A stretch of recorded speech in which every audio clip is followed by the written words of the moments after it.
Hi there, so this video is designed to help you think through the Kognity questions that I put up for topic 5 review. The first one was analyzing octane being burned in a calorimeter, and you're asked to calculate delta H. So I've written the delta H equation here as Q over moles. And then I remembered that MC delta T is the Q divided by moles. And I wrote here to remind myself that the MC delta T was about the water and the moles was about the octane. So I kind of worked through some figuring down here for the mass, the delta T. We were given C in the problem. And then for the moles of octane, it was 1 gram.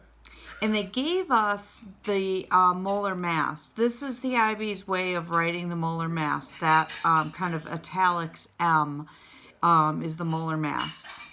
So I kind of wrote out the problem here. And this value needs to be negative. We know that because the initial temperature was 20 and the final temperature was 40, so the temperature went up for the water. That means that the reaction that produced that heat was an exothermic reaction. All right, second question, thinking question. This is very similar reaction to what we did in class with the ethanol. So what would make the experimental and the theoretical values be different? And you're given incomplete combustion, heat loss to surroundings, and for getting to zero the balance as options. The answer is all three of these, and we need to think through them. Incomplete combustion, that just means that there wasn't enough oxygen, so the reaction didn't produce a complete combustion of all the methanol. The heat loss to the surroundings is pretty obvious. I'm thinking that you can envision that.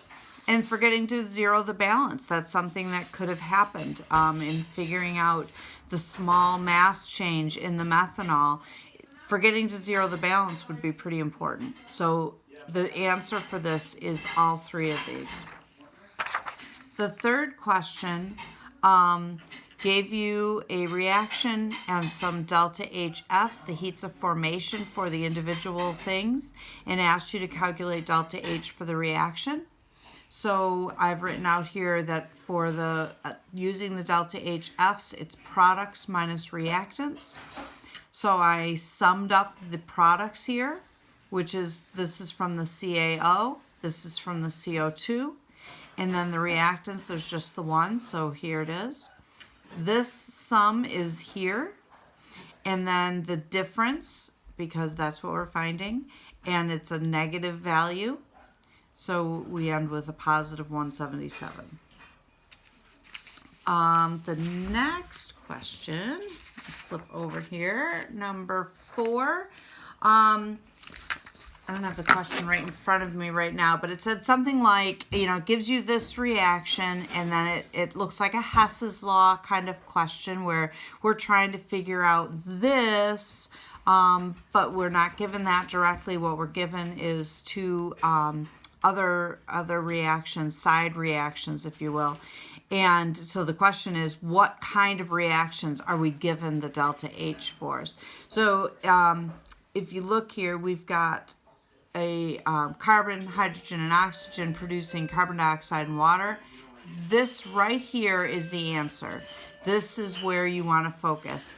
Anytime you see, sorry, my clock is chiming. Anytime you see carbon dioxide and water forming, those are combustion reactions that we're looking at. So these are combustion reactions, and that's one way to determine a delta H for reaction. Number 5 and number 6 both dealt with bond enthalpies.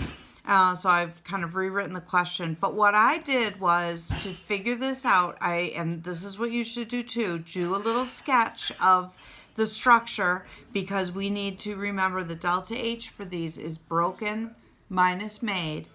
So I need to analyze this and figure out which bonds are broken, and it's these, which bonds are made, and it's these.